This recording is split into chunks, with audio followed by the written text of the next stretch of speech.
नमस्कार दोस्तों। आज हम एक ऐसे दार्शनिक विचार को समझने जा रहे हैं जिसने पूरी दुनिया में सोच को बदल दिया। डेइज्म, जिसे हम देववाद भी कहते हैं। डेइज्म एक ऐसा दृष्टिकोण है जो कहता है कि इस ब्रह्मांड का एक सृष्टिकर्ता अवश्य है, लेकिन वह सृष्टिकर्ता दुनिया के रोजमर्रा के कामों में दखल नहीं देता। वह चमत्कार नहीं करता, वह प्रार्थनाओं के जवाब नहीं देता, वह अवतार नहीं लेता। यानी ईश्वर ने ब्रह्मांड बनाया, लेकिन फिर उसे प्राकृतिक नियमों के सहारे चलने दिया। इस लेक्चर में हम डेइज्म का इतिहास, उसका दर्शन, उसके प्रमुख चिंतक, उसके तर्क, उसके विरोध और आधुनिक दुनिया में उसकी प्रासंगिकता को धीरे धीरे समझेंगे। और अगर आपको ऐसे लेक्चर्स पसंद आते हैं तो चैनल को सब्सक्राइब जरूर करें। चलिए शुरू करते हैं। हम सबसे पहले समझते हैं कि डेइज्म क्या है। डेइज्म दो मुख्य विचारों पर आधारित है। पहला विचार है ब्रह्मांड का एक बुद्धिमान सृष्टिकर्ता है, यानी यह ब्रह्मांड किसी बुद्धि, किसी उच्च शक्ति, किसी महान चेतना द्वारा बनाया गया है। और दूसरा विचार है सृष्टिकर्ता ब्रह्मांड को चलने में कोई हस्तक्षेप नहीं करता, वह चमत्कार नहीं करता, वह नियम नहीं तोड़ता, वह धर्मों के माध्यम से आदेश नहीं देता। डेइज्म कहता है कि दुनिया में जो भी होता है वह प्राकृतिक नियमों के अनुसार होता है, और यही प्राकृतिक नियम ईश्वर द्वारा बनाए गए हैं। इसलिए डेइज्म में ईश्वर की तुलना एक वॉच मेकर, एक घड़ी बनाने वाले से की जाती है। जैसे एक घड़ी बनाने वाला घड़ी को बनाता है, उसे चलने के लिए छोड़ देता है और फिर कभी हस्तक्षेप नहीं करता, ठीक वैसे ही डेइज्म कहता है ईश्वर ने ब्रह्मांड बनाया, नियम दिए और फिर हस्तक्षेप नहीं किया। डेइज्म मानते हैं कि बारिश नियमों से होती है, चमत्कार से नहीं। बीमारियां नियमों से ठीक होती हैं, देवीय हस्तक्षेप से नहीं। पृथ्वी घूमती है क्योंकि गुरुत्वाकर्षण का नियम है, क्योंकि ईश्वर ऐसा आदेश दे रहा है, ऐसा नहीं है।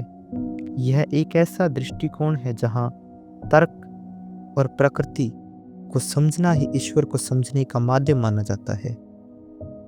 अब एक महत्वपूर्ण सवाल है, डेइज्म और पारंपरिक धर्मों में क्या अंतर है।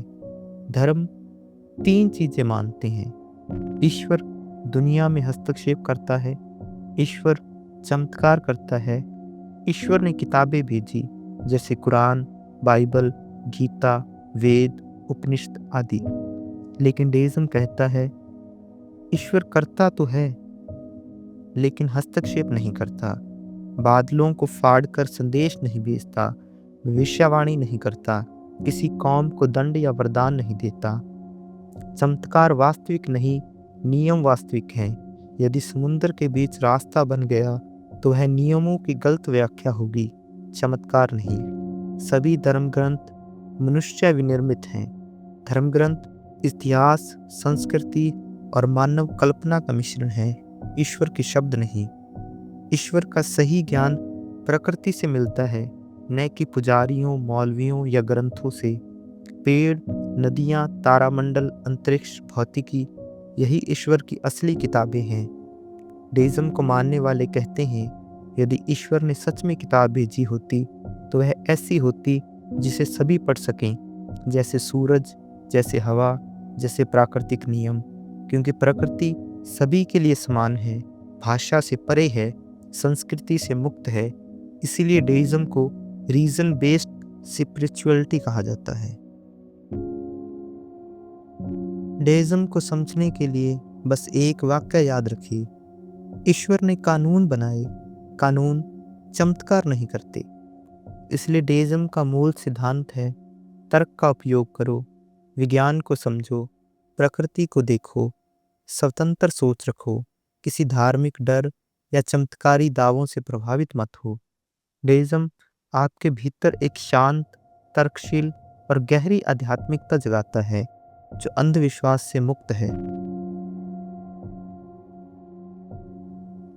डेइज्म का इतिहास और इसकी शुरुआत अचानक नहीं हुई। यह एक लंबी बौद्धिक यात्रा का परिणाम है। सबसे पहले मनुष्यों ने बिजली, आंधी, बाढ़ जैसी घटनाओं को देवताओं से जोड़ दिया। लेकिन धीरे-धीरे दार्शनिकों ने सोचना शुरू किया कि क्या वास्तव में हर प्राकृतिक घटना के पीछे कोई देवता है या प्रकृति अपने नियमों से चलती है। यही सवाल बाद में डेइज्म की नींव बने। प्राचीन ग्रीक दार्शनिक सुकरात, प्लेटो और अरस्तु, इन दार्शनिकों ने ईश्वर को एक प्राइम मूवर या फर्स्ट कॉज के रूप में सोचना शुरू किया। यह विचार बिल्कुल वैसा ही है जैसा बाद में डेइज्म कहता है, एक प्रथम कारण, पर वह दखल नहीं देता। मध्यकाल में चर्च का दबदबा था।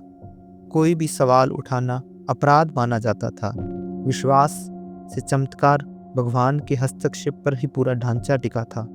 लेकिन कुछ विचारकों ने धीरे धीरे तर्क को वापस जीवित करना शुरू किया। फिर एनलाइटमेंट पीरियड में, यह वही समय है जब डेइज्म पूरी तरह उभर कर सामने आया। इसी समय दुनिया में तर्क, विज्ञान, स्वतंत्र सोच और पुरानी मान्यताओं की आलोचना प्रचलित हुई। इस दौर के प्रमुख डेइज्म के थिंकर थे Voltaire, Thomas Paine, John Locke, Benjamin Franklin, David Hume. इन सभी ने कहा, धर्म से ऊपर तर्क है, ग्रंथों से ऊपर प्रकृति है और चमत्कार से ऊपर कानून है। डेइज्म दरअसल वही आंदोलन है जिसने विज्ञान को बढ़ाया, धर्म के डर को कम किया, तर्क की आज़ादी दी और आधुनिक दुनिया की नींव रखी।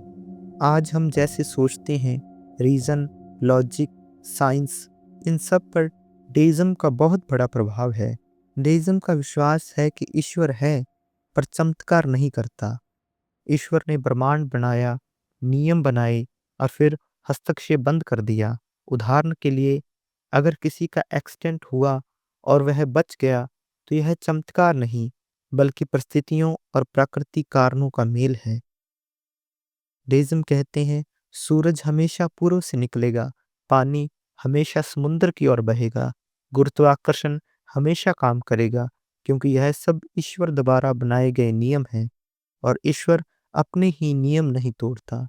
धर्म में जहाँ चमत्कार नियमों को तोड़ते हैं, डेइज्म में नियम स्थिर रहते हैं। धर्म कहता है, यह किताब ईश्वर ने भेजी है, यह आदेश वही का है, यह नियम दिव्य है। लेकिन डेइज्म कहते हैं, ये किताबें इंसान ने लिखी हैं, समय के साथ बदली, संस्कृति, राजनीति और समाज का प्रभाव इन पर पड़ा। इनमें सत्य भी है, कल्पना भी है।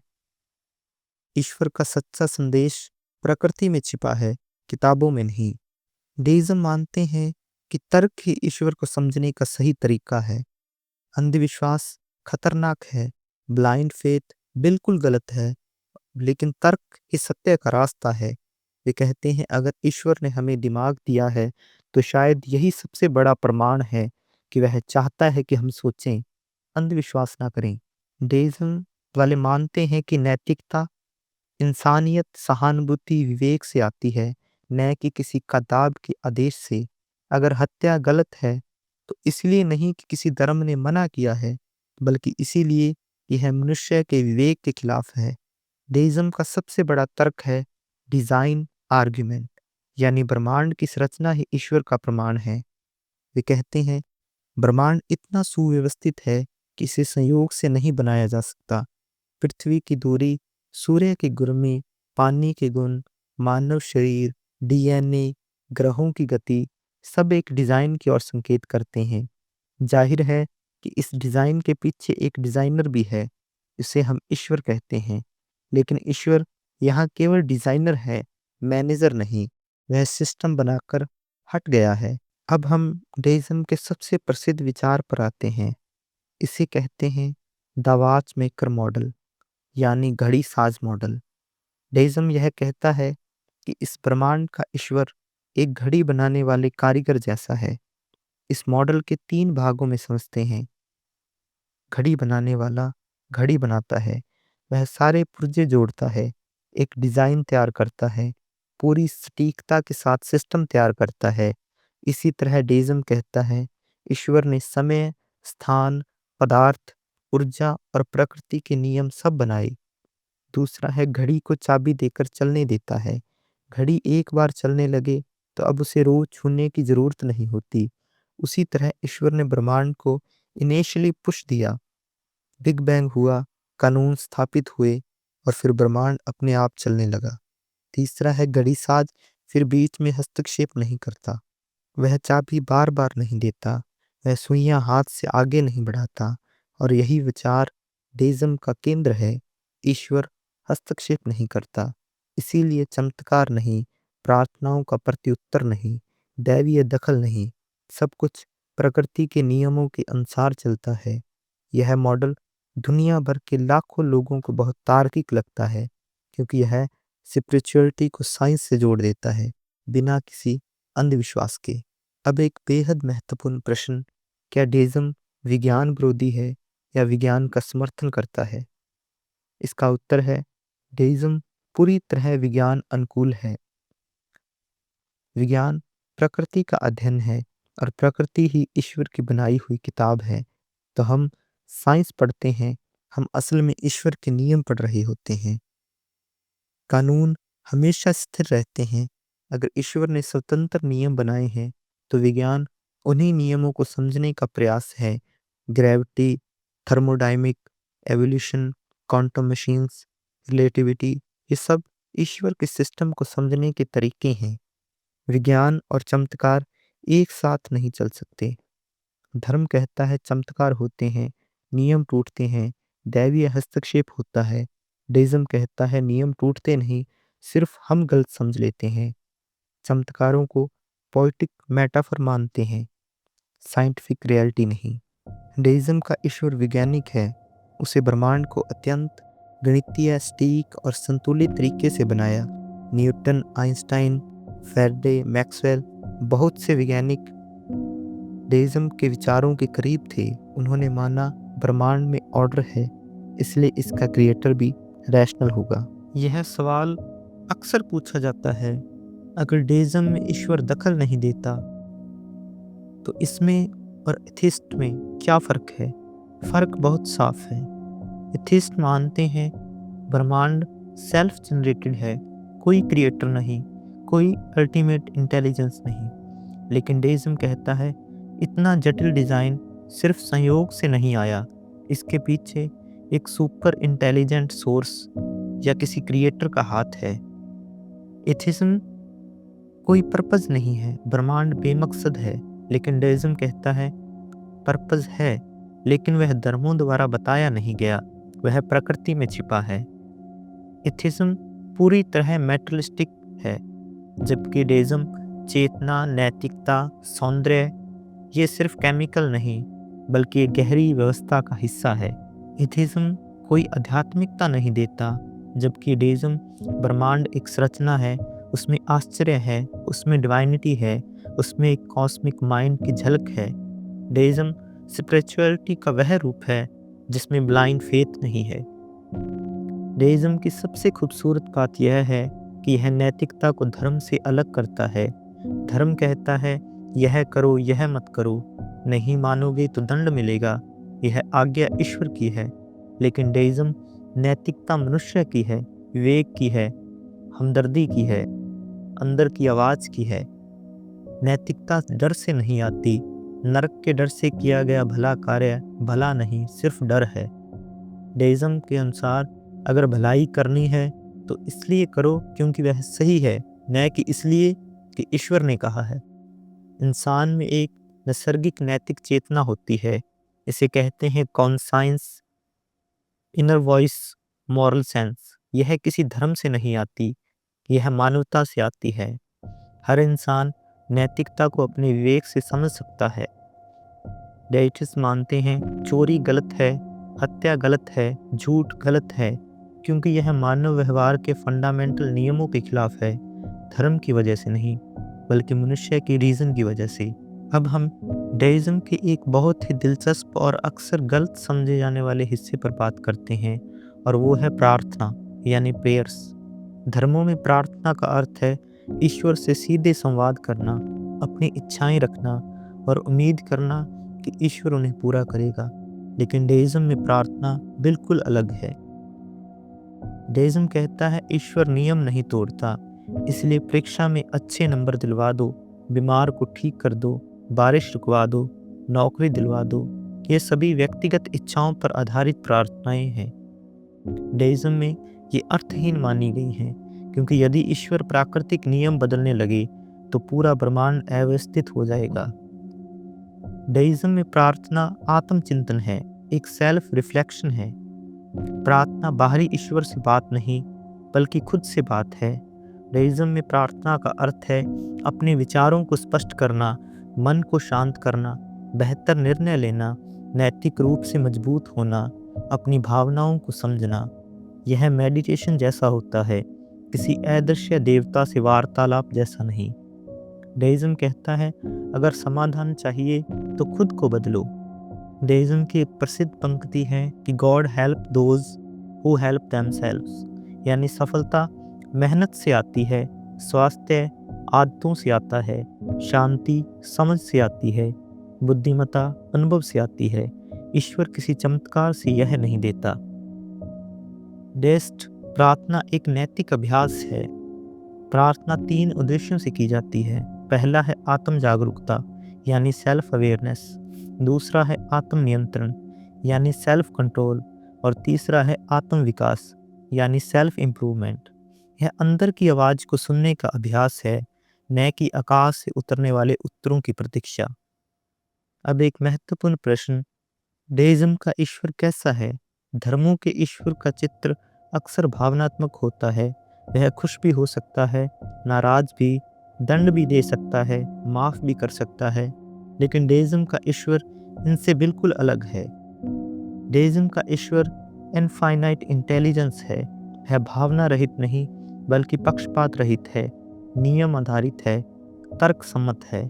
उसका स्वभाव बहुत स्थिर, शांत और अपरिवर्तनीय माना जाता है।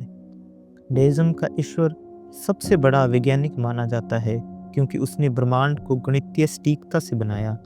उदाहरण के लिए, इलेक्ट्रॉन कितनी गति से घूमेगा, पृथ्वी कितना झुकेगी, सूर्य कितनी ऊर्जा देगा, पानी का तापमान कब उबलेगा, ये सब इतने परफेक्ट हैं कि लगता है किसी बुद्धिमान माइंड द्वारा तय किए गए हैं। वह व्यक्तिगत ईश्वर नहीं है, वह किसी एक मनुष्य, एक देश, एक जाति या एक धर्म का ईश्वर नहीं। वह यूनिवर्सल है, सभी के लिए समान, न किसी को विशेष प्रेम देता है, न किसी से विशेष घृणा। डेइज्म का ईश्वर किसी किताब से बंधा नहीं है, वह प्रकृति में बोलता है, ना कि ग्रंथों में। वह कहता है मेरे नियम देखो, मेरी रचना समझो, मेरे कानून जानो।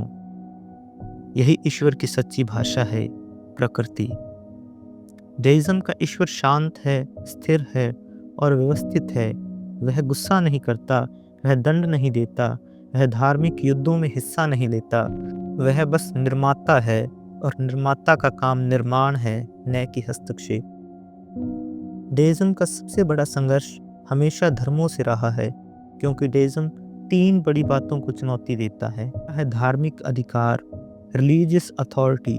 धर्म कहते हैं पुजारी ही मार्गदर्शक है, मौलवी ही व्याख्याकार है, ग्रंथ ही अंतिम सत्य हैं। लेकिन डेइज्म कहता है सत्य तुम्हारे अंदर है, तुम खुद सोच सकते हो। यह बात हर धार्मिक संस्था को खतरनाक लगती है। दूसरा है चमत्कारों का खंडन। धर्मों का आधा ढांचा चमत्कारों पर खड़ा है, लेकिन डेइज्म कहता है चमत्कार प्रकृति के नियमों के खिलाफ हैं, और ईश्वर अपने ही नियम नहीं तोड़ता। इससे धर्मों की कथाएं कमजोर मालूम पड़ती हैं। तीसरा है प्रलय, नरक, दंड, सब पर सवाल। धर्म अक्सर डर पर आधारित होते हैं, नरक का डर, दंड का भय, पाप का बोझ, चमत्कार का लालच। लेकिन डेइज्म नैतिकता डर से नहीं आती, नैतिकता विवेक से आती है। इसलिए धार्मिक संस्थाएं डेइज्म को अपने नियंत्रण के लिए खतरा मानती है। ये सवाल आपके बहुत सारे लोगों का होगा कि अगर ईश्वर हस्तक्षेप नहीं करता तो कभी-कभी हमारी प्रार्थनाएं पूरी क्यों लगती हैं? डेइज्म इस सवाल का बहुत तार्किक उत्तर देता है, सिलेक्शन बायस। हम सिर्फ सफल घटनाएं याद रखते हैं, जब कोई इच्छा पूरी हो जाती है हम कहते हैं देखो प्रार्थना सुन ली गई, लेकिन जब इच्छाएं पूरी नहीं होती तो हम कह देते हैं शायद अभी समय नहीं आया। हम बस चयनित घटनाओं को याद रखते हैं, असफल घटनाएं दिमाग में नहीं रहती। दूसरा है कोइंसिडेंस को चमत्कार समझ लेना। मान लो आप बीमार थे और ठीक हो गए। ये दवाई, शरीर की प्रतिरोधक क्षमता, आराम और समय का परिणाम हो सकता है, लेकिन आदमी इसे चमत्कार मान लेता है। डेज़न कहता है अगर किसी घटना को प्राकृतिक नियम समझा जा सकता है तो उसे चमत्कार मत मानो। तीसरा है माइंड का साइकोलॉजिकल कंफर्ट। कभी कभी प्रार्थना से मन को राहत मिलती है। ये चमत्कार नहीं, ये मन की थेरेपी है। जब मन शांत होता है, व्यक्ति बेहतर निर्णय लेता है और उससे परिस्थितियां सुधरती हैं। इस सुधार को लोग दैवीय उत्तर समझ लेते हैं। अगला है ह्यूमन पैटर्न मैकेनिज्म। मनुष्य हर घटना में पैटर्न ढूंढता है। अगर दो घटनाएं साथ हो जाएं तो इंसान उन्हें जुड़ी हुई मान लेता है। जैसे आपने सफलता मांगी, मेहनत की, अवसर मिला और सफलता मिली, तो आप कहोगे ईश्वर की मदद मिली। डेज़म कहता है ये नेचुरल मैकेनिज्म है और इसलिए डेज़म प्रार्थना को इमोशन मैनेजमेंट मानता है, सुपरनैचुरल कनेक्शन नहीं। डेज़म का दावा है कि नैतिकता का स्रोत धर्म नहीं है। अगर नैतिकता धर्म से आती तो हर धर्म अलग नियम ना बताता, अलग अलग पाप और पुण्य न बनते, विरोधाभासी दंड और पुरस्कार ना होते। डेज़म कहता है नैतिकता एक सार्वभौमिक मानव क्षमता है। एम्पैथी यानी सहानुभूति, किसी को दुख में देखकर मन का पिघलना, किसी के साथ बुरा होने पर तकलीफ होना, ये किसी किताब से नहीं आता, ये इंसान होने से आता है। रीजन या विवेक, मनुष्य सोचता है अगर मैं दूसरों को नुकसान दूंगा तो समाज में अव्यवस्था बढ़ेगी और अंततः मुझे ही नुकसान होगा। इस तरह रीजन नैतिक व्यवहार बनाता है। सोशल हार्मनी, सामाजिक संतुलन। समाज तभी चलता है जब हत्या गलत मानी जाए, चोरी गलत मानी जाए, झूठ बुरा माना जाए। ये किसी धर्म की देन नहीं, ये समाज की मूल आवश्यकता है। डेइज्म का नैतिक सिद्धांत बहुत सुंदर है। जो कार्य तर्क, विवेक और करुणा से मेल खाए वही सही है। यह एक ऐसा नैतिक ढांचा देता है जिसमें डर नहीं पर जिम्मेदारी है। बहुत लोग सोचते हैं डेइज्म इतना तार्किक है, क्या यह आध्यात्मिकता को खत्म कर देता है? लेकिन इसका उत्तर है नहीं, बल्कि डेइज्म आध्यात्मिकता को और गहरा बना देता है। डेइज्म कहता है सूर्योदय एक चमत्कार है, पेड़ का उगना दिव्यता है, डीएनए की संरचना ईश्वर का हस्ताक्षर है, आकाशगंगा ईश्वर की कलाकृति है। यह आध्यात्मिकता का सबसे सुंदर रूप है। डेइज्म में ध्यान कोई धार्मिक अनुष्ठान नहीं, बल्कि अंदर की रोशनी से जुड़ने का तरीका है। साइंटिफिक वंडर ही आधुनिक आध्यात्मिकता है। एक तारा फटकर सुपरनोवा बनता है। डेइज्म कहता है यह ईश्वर की कारीगरी है। एक कोशिका खुद को विभाजित करती है, यह ईश्वर के नियमों की सुंदरता है। डेइज्म में न नरक का डर है, न दंड का भय, न पाप का बोझ, न भगवान को मनाने का तनाव, बस शांति, तर्क और प्रकृति। यह आध्यात्मिकता का एक ऐसा रूप है जो आज के मॉडर्न मनुष्य के लिए अत्यंत उपयुक्त है। वैसे डेइज्म को आलोचनाओं का भी सामना करना पड़ा है। आइए उन तर्कों को समझते हैं। यदि ईश्वर ने दुनिया बनाई तो वह हस्तक्षेप क्यों नहीं करता? आलोचक कहते हैं अगर ईश्वर है तो वह दुख क्यों नहीं रोकता? डेइज्म का उत्तर है अगर ईश्वर हस्तक्षेप करने लगे तो प्राकृतिक नियम खत्म हो जाएंगे, फिर विज्ञान असंभव हो जाएगा। क्या यह बहुत दूर का ईश्वर नहीं है? कुछ लोग कहते हैं वह प्रार्थनाएं नहीं सुनता, वह दंड नहीं देता, वह मदद नहीं करता, तो फिर उसकी क्या जरूरत? डेइज्म कहता है जरूरत इसीलिए क्योंकि ब्रह्मांड खुद ही ईश्वर का प्रमाण है। इंटरवेंशंस उसकी पहचान नहीं, क्रिएशन उसकी पहचान है। अगर ईश्वर ने निर्माण किया तो उसका उद्देश्य क्या है? डेइज्म कहते हैं उद्देश्य नेचर में छुपा है, धर्म ग्रंथों में नहीं। जीवन का उद्देश्य धर्म नहीं, ज्ञान, नैतिकता और स्वतंत्रता है। कुछ आलोचक कहते हैं यह मॉडल बहुत आसान लगता है, लेकिन डेइज्म का जवाब है सत्य अक्सर सरल होता है, जटिलता मानव निर्मित है। अब हम आते हैं डेइज्म के एक बहुत महत्वपूर्ण और दार्शनिक बिंदु पर, मानव स्वतंत्रता यानी कि फ्री विल। धर्मों में अक्सर कहा जाता है ईश्वर सब नियंत्रित करता है, सब उसी की इच्छा से होता है, वही भाग्य लिखता है, वही पाप और पुण्य तय करता है। लेकिन डेइज्म इस विचार को स्वीकार नहीं करता। वह कहता है ईश्वर ने दुनिया बनाई, नियम बनाए, लेकिन मनुष्य की स्वतंत्रता छीनी नहीं। फ्री विल डेइज्म का मूल आधार है। इसके अनुसार इंसान सोच सकता है, निर्णय ले सकता है, सही और गलत में फर्क समझ सकता है, अपनी दिशा खुद चुन सकता है।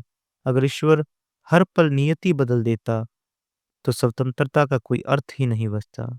धर्म कहता है नियम मानो, पुण्य मिलेगा, न मानोगे तो पाप मिलेगा।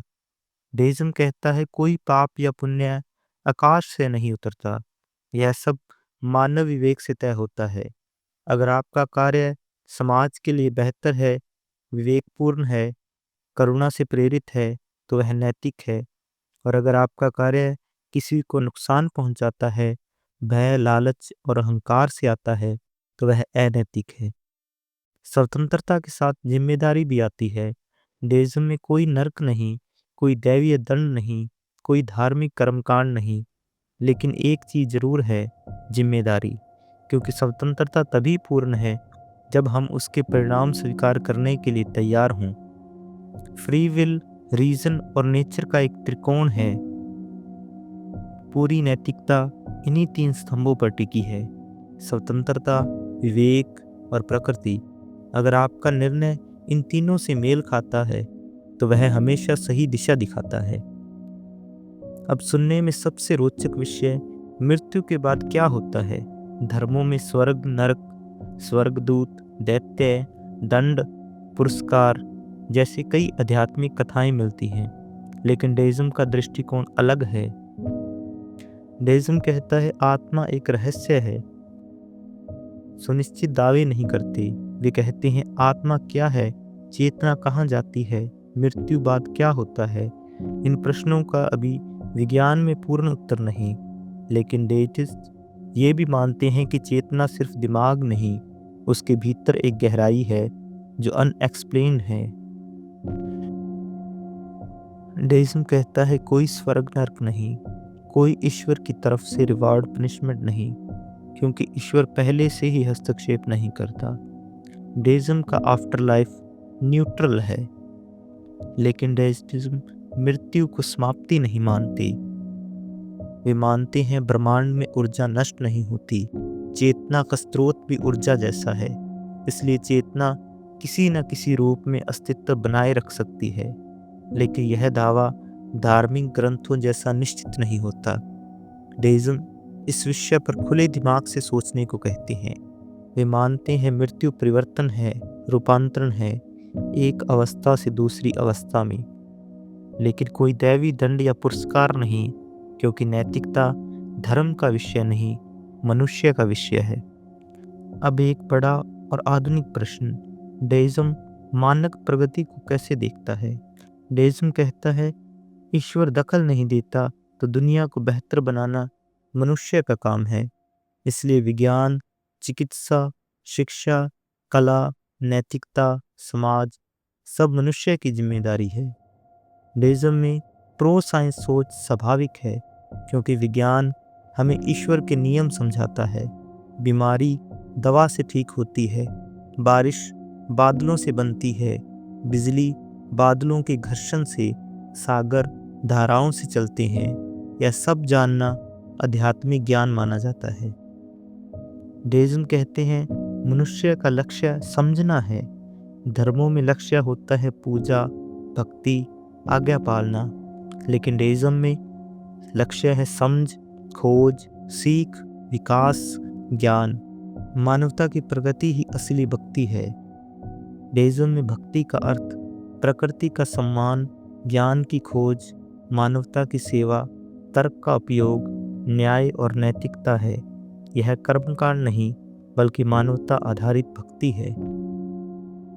आज के समय में डेइज्म पहले से कहीं ज्यादा प्रासंगिक है, क्योंकि लोग ब्लाइंड फेथ से थक चुके हैं। आज का इंसान सवाल पूछता है, तर्क चाहता है, विज्ञान समझता है, पुरानी कहानियों पर संदेह करता है। डेज़म इस मॉडर्न माइंड को सूट करता है, पर लोग एथीज़्म को भी अधूरा पाते हैं, क्योंकि मानवीय नैतिकता, चेतना, सुंदरता, ब्रह्मांड का डिज़ाइन, इन सभी में कुछ गहरी चमक है जिसे एथीज़्म समझा नहीं पाता। डाइज़्म वह मिसिंग ब्रिज है जो रीज़न और स्पिरिचुअलिटी को जोड़ता है। अब हम एक बहुत व्यवहारिक सवाल पर आते हैं, डेज़म का मेरे जीवन पर क्या असर पड़ेगा? क्या डेज़म सिर्फ एक विचार है या यह हमारी रोज़मर्रा के डिसीजंस, इमोशंस और जीवन शैली को बदलता है? डेज़म एक व्यक्ति को 4 स्तरों पर बदलता है। पहला है इमोशनल लेवल पर। डेज़म व्यक्ति को एक गहरी शांति देता है, क्योंकि न चमत्कार की उम्मीद, न देवी दंड का डर, न कर्मकांड पूरा करने का तनाव, न पाप का बोझ, न ईश्वर को मानने की चिंता। जब ये सब हट जाते हैं तो मन शांत हो जाता है। मनुष्य कहना सीखता है, मैं जो कर सकता हूँ वही करूँगा, जो मेरे हाथ में नहीं उसके लिए मैं परेशान नहीं रहूँगा। दूसरा है रैशनल लेवल पर। डेज़म इंसान को सोचने की आज़ादी देता है। यह सिखाता है, हर बात पर सवाल उठाओ, तर्क से जवाब खोजो, किसी पर अंधविश्वास मत करो, प्रकृति को शिक्षक बनाओ, ज्ञान को पूजा बनाओ। यह बौद्धिक स्वतंत्रता आज के समय की सबसे बड़ी आवश्यकता है। तीसरा है स्पिरिचुअल लेवल पर। डाइज़म स्पिरिचुअलिटी को कैद नहीं करता, बल्कि मुक्त करता है। आध्यात्मिकता अब मंदिर मस्जिद जाने का नाम नहीं, लंबी पूजा का नाम नहीं, डर आधारित प्रार्थना का नहीं। स्पिरिचुअलिटी अब है प्रकृति से जुड़ना, ब्रह्मांड को समझना, सेल्फ अवेयरनेस, मेडिटेशन, अंदर की रोशनी देखना। यह आध्यात्मिकता आधुनिक मनुष्य के लिए परफेक्ट है। और चौथा है मॉरल लेवल पर। डाइज़म व्यक्ति को अधिक नैतिक बनाता है, क्योंकि अब नैतिकता धार्मिक आदेश नहीं, बल्कि आंतरिक विवेक बन जाती है। वह सही काम इसलिए करता है क्योंकि वह सही है, न कि इसलिए कोई ग्रंथ कह रहा है। अब सवाल है, आज के युग में डाइज़म इतना प्रासंगिक क्यों हो रहा है? क्योंकि आज की दुनिया में विज्ञान मजबूत हो चुका है। आज मौसम विज्ञान, खगोल विज्ञान, जीव विज्ञान, न्यूरोसाइंस, इन सब ने यह साबित कर दिया है कि दुनिया नियमों से चलती है, चमत्कारों से नहीं। डाइज़म इस वैज्ञानिक युग के साथ परफेक्टली मैच खाता है, क्योंकि धर्मों की कठोरता से लोग दूर हो रहे हैं। लोग कट्टरता, पाखंड, हिंसा, धार्मिक राजनीति, इन सब से थक चुके हैं। डाइज़म उन्हें आध्यात्मिकता एक शांत, तार्किक विकल्प देता है। एथीज़्म कई लोगों को खाली महसूस कराता है। बहुत से लोग सोचते हैं और कहते हैं विज्ञान सब समझा देता है, लेकिन जीवन का अर्थ कौन बताएगा? एथीज़्म मीनिंग नहीं देता, डाइज़म मीनिंग देता है, लेकिन ब्लाइंड फेथ के बिना। ना अत्यधिक धार्मिकता, न ठंडी नास्तिकता, बीच का ब्यूटीफुल मार्ग, जहाँ रीजन और आध्यात्मिकता मिलकर चलते हैं। डाइज़म भविष्य की आध्यात्मिकता का मॉडल बन सकता है। बहुत लोग डाइज़म को गलत समझते हैं। कुछ सामान्य भ्रम है कि जैसे डाइज़म ईश्वर को नहीं मानता। ऐसा नहीं है। डाइज़म एक क्रिएटर को मानता है, बहुत स्ट्रांगली मानता है। कुछ लोग डाइज़म नास्तिकता का दूसरा रूप मानते हैं, पर ऐसा भी नहीं है। डाइज़म आध्यात्मिकता को महत्व देता है। डाइज़म को पुरानी सोच कहा जाता है, बल्कि डाइज़म तो आज के साइंटिफिक युग में और भी रेलेवेंट है। डाइज़म में नैतिकता का कोई आधार नहीं माना जाता। ये बिल्कुल गलत है, क्योंकि डाइज़म कहता है नैतिकता मनुष्य के विवेक से आती है। यह सबसे मजबूत आधार है। डाइज़म ईश्वर को क्रिएटर मानता है, मैनेजर नहीं। इन दोनों में अंतर है।